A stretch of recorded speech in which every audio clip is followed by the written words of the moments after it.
साल 1988, पंजाब। हर रोज खून, हर रोज मौत। आतंकियों का ऐसा आतंक कि पुलिस वाले भी अपने घरों में छुपकर रहते थे। और उसी जलते हुए नर्क में एक शख्स ने अकेले जाने का फैसला किया। नाम था अजीत डोभाल। ये कोई साधारण पुलिस अफसर नहीं था, ये था अंडरकवर मिशन का जादूगर। और उसने एक ऐसा काम किया जिसे आज भी दुनिया याद करती है। सवाल यह है, बिना गन, बिना सुरक्षा, बिना किसी बैकअप के वो आतंकियों के सबसे खतरनाक घर में कैसे घुस गया? और उसने ऐसा क्या किया कि पंजाब का आतंकवाद ढह गया? चलो कहानी शुरू करते हैं, बिल्कुल शुरू से। 1980 के दशक का पंजाब, खालिस्तानी आतंकी, हर रोज बम ब्लास्ट, हर रोज कत्ल। आतंकियों ने अपने ही लोगों को मारा सिर्फ इसलिए क्योंकि उन्होंने वोट डाला था। सड़कों पर AK-47 लेकर घूमते लड़के, पुलिस थानों पर हमले, अफसर अपने घरों में कैद। लोग दिन में ही अपने दरवाजे बंद कर लेते थे। यह सिर्फ आतंक नहीं था, यह था डर का राज। कोई भी कुछ नहीं बोल सकता था, क्योंकि अगर किसी ने एक शब्द भी कहा तो अगली सुबह उसकी लाश सड़क पर मिलती। पुलिस के हाथ बंधे हुए थे, सेना तो थी लेकिन आतंकी दीवारों के पीछे छुपे थे। तब IB में एक शख्स ने कहा, मुझे अंदर जाने दो। वो थे अजीत डोभाल। उस वक्त वो सिर्फ एक छोटे अफसर थे, लेकिन उनकी आंखों में वो आग थी जो सिर्फ पागलों या सच्चे सिपाहियों में होती है। डोभाल ने अपने बॉस को समझाया, सर, हम बाहर बैठकर कुछ नहीं कर सकते। आतंकी भी इंसान है, उनके दिमाग में घुसो तभी उन्हें हराओगे। बॉस चुप रहे, फिर बोले, पता है अंदर जाने का मतलब? कोई रेस्क्यू नहीं होगा, कोई मदद नहीं आएगी। पकड़े गए तो तुम्हारी लाश भी नहीं मिलेगी। डोभाल ने बिना रुके कहा, सर, जान तो एक बार ही जानी है, और अगर ये जान देश के काम आ जाए तो उससे बड़ी कोई बात नहीं। बॉस ने उसकी आंखों में देखा, समझ गए ये रुकने वाला नहीं है। ठीक है, जा, लेकिन याद रखना तेरा नाम कोई नहीं लेगा। अगर कुछ हुआ तो हम मना भी नहीं कर पाएंगे। डोभाल ने पुलिस की वर्दी उतार दी, एक साधारण पंजाबी लड़के जैसा बन गया। पगड़ी बांधी, कुर्ता पहना, उसकी बोली भी बदल गई। अब वो बिल्कुल स्थानीय लग रहा था। उसके पास न गन थी, न वायरलेस, न कोई GPS, बस उसकी अक्ल, उसकी बोली और उसके अंदर का ठंडा दिमाग। डोभाल ने अपनी असली पहचान छुपा ली। अब वो एक स्थानीय कारोबारी था जो अपना काम ठीक करवाने के लिए आतंकियों से मिलना चाहता था। उसने अपनी एक पूरी बैक स्टोरी बनाई, क्या बेचता है, कहां से आया है, किसको जानता है। हर सवाल का जवाब उसके पास तैयार था। वो उस इलाके में घुस गया जहां पुलिस जाने की हिम्मत नहीं करती थी, जहां हर कोना, हर दीवार, हर चेहरा उसे मौत दे सकता था। उसकी धड़कन बढ़ रही थी, लेकिन उसके चेहरे पर कोई भाव नहीं था। वो चल रहा था जैसे उसी मोहल्ले का कोई आम आदमी हो। रास्ते में एक नाके पर कुछ आतंकियों ने उसे रोका।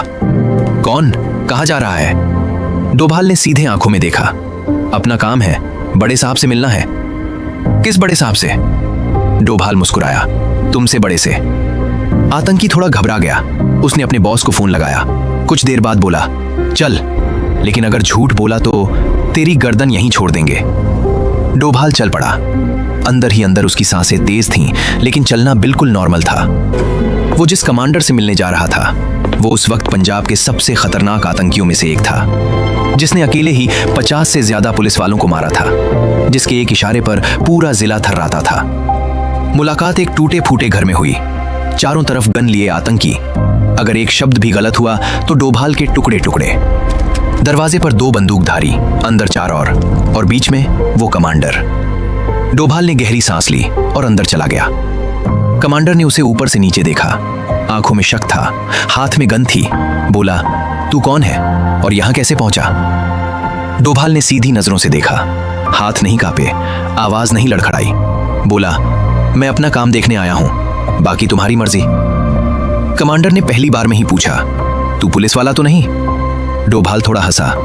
पुलिस वाला होता तो इतनी बेवकूफी थोड़ी करता, यहां अकेला आ जाता। कमांडर के चेहरे पर एक हल्की सी मुस्कान आई। उसने डोभाल के सामने पानी रखवाया। बोला, बता क्या काम है? डोभाल ने कहा, मैं कारोबारी हूं, माल आता है, लेकिन रास्ते में कुछ लोग रोक लेते हैं। सुना है तुम्हारा नाम सबसे बड़ा है, सोचा तुमसे दोस्ती कर लूं। कमांडर चुप हो गया, फिर बोला, अच्छा दोस्ती करनी है तो सबसे पहले एक काम करके दिखा। उसने अपनी गन उतारी और डोभाल के सामने रख दी। हमारे एक दुश्मन को मार कर दिखा, फिर बात करेंगे। यहां पर एक सामान्य आदमी डर से बेहोश हो जाता, लेकिन डोभाल ने गन उठाई, उसे पलट कर देखा, फिर धीरे से वापस रख दी। बोला, मैं कारोबारी हूं, कसाई नहीं। मुझे मारने से कोई लेना देना नहीं। मैं आया हूं तुम्हारी जेब भरने। अगर मारना ही है तो तुम खुद मारो। कमांडर ने अपने आदमियों की तरफ देखा। सब हैरान थे। कोई उनसे ऐसे बात करने की हिम्मत नहीं करता था। इस शख्स में नस थी। कमांडर बोला, तेरे अंदर दम है, मुझे तू पसंद है। ठीक है, अभी नहीं मारेंगे, लेकिन तू हमारे साथ रहेगा कुछ दिन। देखते हैं तू सच्चा है या नकली। डोभाल ने मना करने के बजाय हां कह दी। जहां मर्जी रखो, मुझे कोई शिकायत नहीं। अब डोभाल उनके साथ रहने लगा। वो उनके ठिकानों पर गया, उनके खाने में बैठा, उनकी बातें सुनी। वो देख रहा था उनके हथियार कहां से आते हैं, उनके पैसे कहां से आते हैं, कौन सा पुलिस वाला उन्हें बचाता है, कौन सा नेता उनकी जेब भरता है। लेकिन सबसे बड़ी बात जो डोभाल ने देखी, उनके अंदर फूट थी। एक गुट का नेता अलग था, दूसरे गुट का नेता कुछ और था। दोनों एक दूसरे से जलते थे। एक ज्यादा हिंसक था, दूसरा पैसों से खरीदा जा सकता था। डोभाल ने सोचा, अगर ये एक हो गए तो बहुत मुश्किल होगी, लेकिन अगर ये आपस में लड़ने लगे तो ये खुद ही खत्म हो जाएंगे। उसने इसी फूट को अपना हथियार बना लिया। एक दिन उसने पहले गुट से कहा, भाई साहब, आपको पता है दूसरा गुट आपके बारे में बुरा बोल रहा है। क्या बोल रहा है? बोल रहा है ये लोग बहादुर हैं पर दिमाग नहीं है। फिर वो दूसरे गुट के पास गया, बोला, भाई, पहले गुट ने तुम्हारा माल हड़प लिया है, तुमसे छुपा कर रखा है। सच? मैंने अपनी आंखों से देखा, तुमसे झूठ बोलूंगा? देखते ही देखते आतंकी आपस में लड़ने लगे। पहले जबानी झगड़ा, फिर हाथापाई, फिर एक रात तो गोलियां भी चल गईं। जो एकजुट फौज थी अब टुकड़ों में बट गई, और ये सब कर रहा था एक शख्स, बिना एक गोली चलाए। कमांडर को थोड़ा शक हुआ। उसने डोभाल को बुलाकर पूछा, तेरे आने के बाद से गैंग में लड़ाई हो रही है, कहीं तू तो नहीं? डोभाल ने सीधे चेहरे पर कहा, मैं तो नया हूं, तुम्हारे लोग तो पुराने हैं, पुरानी बातें होंगी, मेरा इससे क्या लेना? कमांडर ने एक और टेस्ट किया। उसने डोभाल को अपने सबसे गुप्त हथियारों के गोदाम में ले गया। वहां AK-47, ग्रेनेड, पिस्तौल, सब कुछ था। कमांडर ने कहा, बता, कितना माल चाहिए तुझे? डोभाल ने सब कुछ देखा, नोट किया, याद किया, बोला, अभी नहीं, पहले काम शुरू कर लूं, फिर लूंगा। वो जानता था अगर अभी हाथ बढ़ाया तो शक हो जाएगा। धीरे धीरे खेल खेलना था। कई हफ्ते बीत गए। डोभाल ने लगभग पूरे गैंग की सूचना इकट्ठा कर ली थी। नाम, पता, ठिकाने, सप्लायर, पुलिस में मिले हुए लोग। उसके पास सब कुछ था, लेकिन शैतान सोता नहीं। एक दिन किसी ने डोभाल की असली पहचान खोल दी। कैसे? पता नहीं। शायद कोई पुराना गद्दार, शायद कोई गलत हरकत, शायद किसी और एजेंसी से लीक। लेकिन अब डोभाल की जान पर खेल हो गया। आतंकी समझ गए, ये कोई कारोबारी नहीं, ये जासूस है। कमांडर ने अपने कमरे में सबको बुलाया। आवाज बदली हुई थी। वो आदमी पुलिस वाला है, रात को पकड़ो, जिंदा नहीं छोड़ना। लेकिन डोभाल को भापने में देर नहीं लगी। उसने देखा लोग अजीब नजरों से देख रहे थे। बातें बंद हो गई थीं, सब फुसफुसा रहे थे। एक आतंकी जो हमेशा हंसता था, वो आज गंभीर था। डोभाल समझ गया, पोल खुल गई है। उसने अपने एक गुप्त तार से मैसेज भेजा, मैं पकड़ा गया हूं, रेस्क्यू नहीं चाहिए, बस मेरे परिवार का ख्याल रखना। वो मौत से आंखें मिलाने को तैयार था। उसने अपनी डायरी छुपा दी, सबूत अपने कपड़ों में छिपा लिए।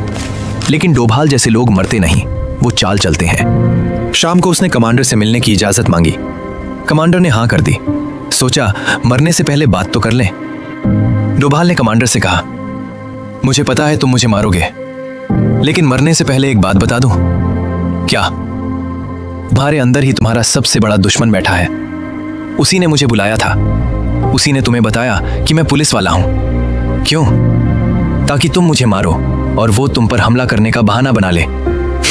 झूठ था, पक्का झूठ। कोई नहीं बुलाया था उसे। लेकिन आतंकियों के दिमाग में पहले से ही शक का जहर डोभाल भर चुका था। अब वो एक दूसरे को देखने लगे। क्या सच में उसने बुलाया था? कहीं ये सच तो नहीं? रात हुई, सब अपने कमरों में चले गए। पहरा थोड़ा ढीला था क्योंकि सब आपस में ही उलझे हुए थे। डोभाल ने उसी मौके का फायदा उठाया। चुपके से उठा, जूते हाथ में लिए, दरवाजे की तरफ बढ़ा। बिना कोई आवाज किए वो वहां से निकल गया जहां से कोई नहीं निकलता था। पीछे मुड़कर नहीं देखा। रात का अंधेरा उसकी ढाल था। एक दीवार फांदी, दूसरी, तीसरी, घंटों खेतों और नालियों में रेंगता रहा। पैरों में छाले पड़ गए, कांटों ने शरीर चीर दिया। एक वक्त पर उसे लगा अब और नहीं होगा। पैर जवाब दे गए, प्यास से गला सूख गया, लेकिन उसके दिमाग में सिर्फ एक बात थी, वो सारी जानकारी। अगर वो जानकारी बाहर पहुंच गई तो पंजाब बच जाएगा, अगर वो मर गया तो सब बर्बाद। उसने अपने आप से कहा, चलता रहे, बस थोड़ा और। रास्ते में एक गांव के कुत्ते भौंकने लगे। एक किसान ने टॉर्च जलाई। कौन?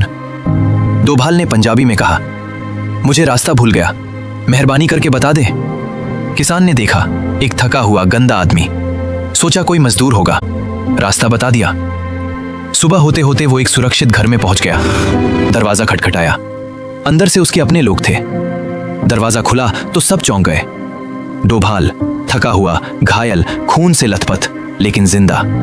और उसके पास था वो सारे नाम, वो सारे नंबर, वो सारे ठिकाने, वो सबूत जिसका इंतजार देश कर रहा था। उसने अपनी कमीज के अंदर से एक छोटी सी डायरी निकाली, सौंप दी, बोला, ये लो, अब उठाओ इन सबको। डोभाल की जानकारी के आधार पर सुरक्षा बलों ने एक साथ 11 जगहों पर छापे मारे।